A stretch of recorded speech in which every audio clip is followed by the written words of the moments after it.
The whole movie kicks off with a rule that sounds reasonable until you think about it for more than 5 seconds. Two people agree to sleep together and hang out, but never let it turn into love. No emotions, no expectations, no "where is this going" conversations. Just comfort, chemistry, and an understanding that it ends there. From the start, we meet Dylan and Jamie before they meet each other. They're on opposite coasts, living totally different lives, but somehow having the same kind of day. Dylan is in Los Angeles going through another normal workday when his girlfriend suddenly wants to talk. Meanwhile, in New York, Jamie is waiting to meet her boyfriend, thinking it's just another routine moment in her relationship. Both conversations crash hard. Dylan gets dumped without much buildup. Jamie gets the same treatment, almost at the same time. No big fights, no long explanations, just two relationships ending abruptly. And instead of processing it slowly, both of them land on the same conclusion. Relationships are exhausting. Feelings make everything harder. Maybe life would be easier without all of that.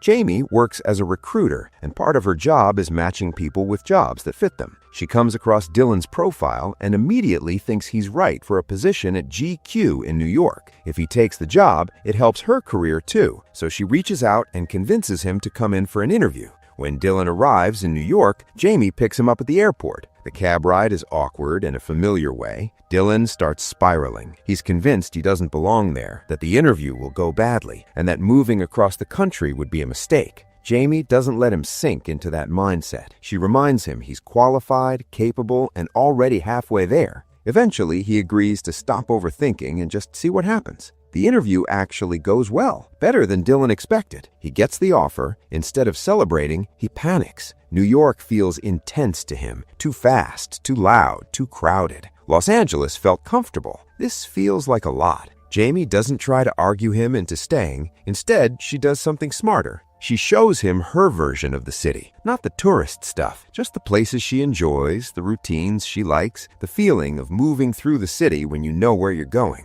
Over time, the noise starts to make sense. What felt overwhelming earlier starts to feel energizing. By the end of the day, Dylan decides to take the job and stay. Once Dylan settles in, the two of them start spending more time together. It's easy. Over lunch one day, they talk about their recent breakups. There's no bitterness or anger, just two people being honest about what didn't work. Jamie later invites Dylan to a party at her place, and when he shows up, it feels natural. They laugh, talk, and genuinely enjoy being around each other. Their friendship builds without effort. One night, they're watching a movie together when Jamie admits something she usually keeps buried. She wants life to feel like the movies sometimes. Someone showing up at the right moment. Someone choosing her without hesitation. Dylan listens, but he doesn't buy into it. He tells her that kind of thinking usually leads to disappointment, not happiness. The mood changes, but not in a bad way. The conversation turns lighter, then slowly more charged. Dylan casually compares physical relationships to a game. You enjoy it while it lasts, but you don't confuse it with anything deeper.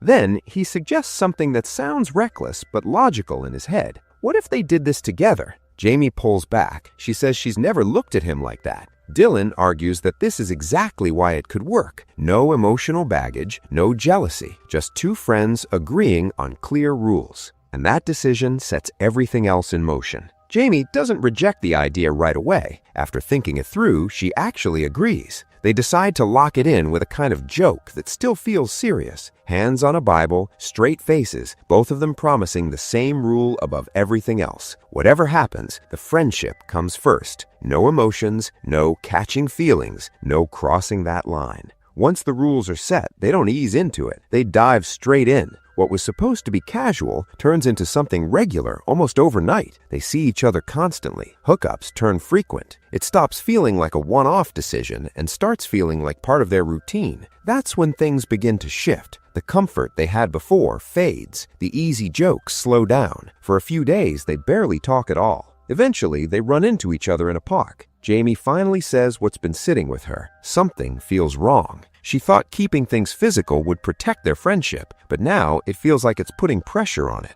She suggests they stop before it gets messier. That decision lasts less than 24 hours. Almost immediately, they fall back into the same setup. Same rules, same logic, same excuse. And once again, they're spending all their time together like nothing happened. Then, Jamie tries to change direction. She tells Dylan she wants to start dating seriously. If she's going to look for a real relationship, their arrangement has to end. While walking through the park, she notices a guy she finds interesting. She approaches him, makes conversation, and before long, she has his number. They start going out. He tells her he's a pediatric doctor, and at first, everything seems fine. After a few dates, they sleep together. The next morning, Jamie senses something's off. He's distant, clearly trying to leave without much conversation. When she calls him out, he admits he can't live up to the ideal version of a guy she wants. That's enough for her. She snaps, unloads everything she's been holding in, and cuts him completely. Annoyed and fed up, she goes straight to Dylan and vents about the whole situation.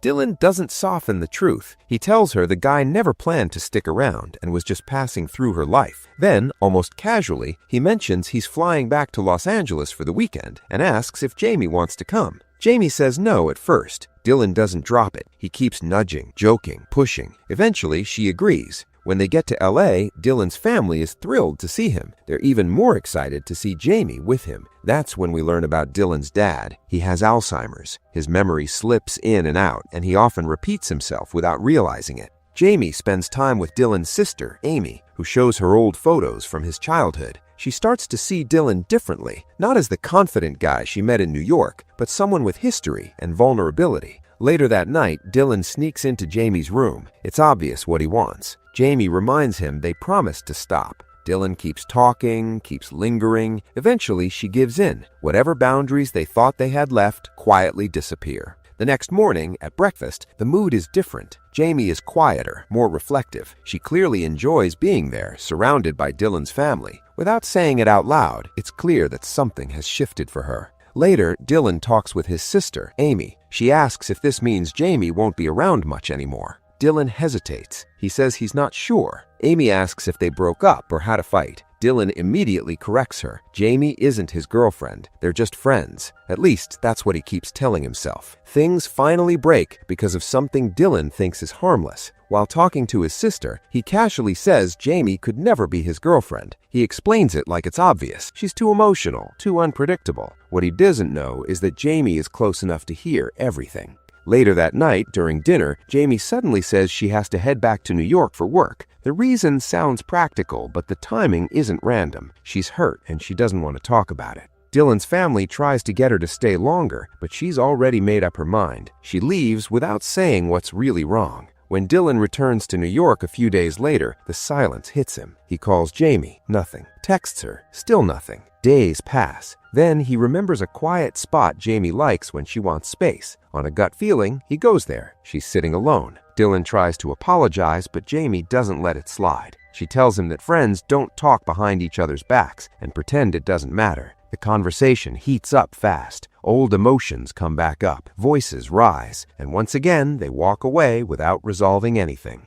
Not long after that, Jamie talks with her mom. Her mom opens up about her own past. She says a lot of men passed through her life, but only one truly mattered, Jamie's father. She didn't realize it until it was too late. She warns Jamie not to make the same mistake. If you push away the person who actually cares, regret is what's left. Around the same time, Dylan picks up his dad from the airport. His father is staying with him for a few days. During a quiet moment, his dad starts talking about someone from his past, a woman he loved when he was in the Navy. She cared deeply for him, but he didn't understand it then. By the time he did, she was gone. He admits he wishes he had learned what love looked like earlier in life. That conversation stays with Dylan. He finally sees what he's been avoiding. Jamie was always there. She cared in ways he refused to acknowledge. His pride got in the way. His dad gives him one simple piece of advice. If there's even a chance left, don't let it slip away. Dylan doesn't overthink it. Meanwhile, Jamie gets a message from her mom asking her to meet at a certain spot. When Jamie asks where she is, her mom says she's standing next to a man wearing a tie. Jamie looks around, confused. Then music starts. People nearby begin to dance.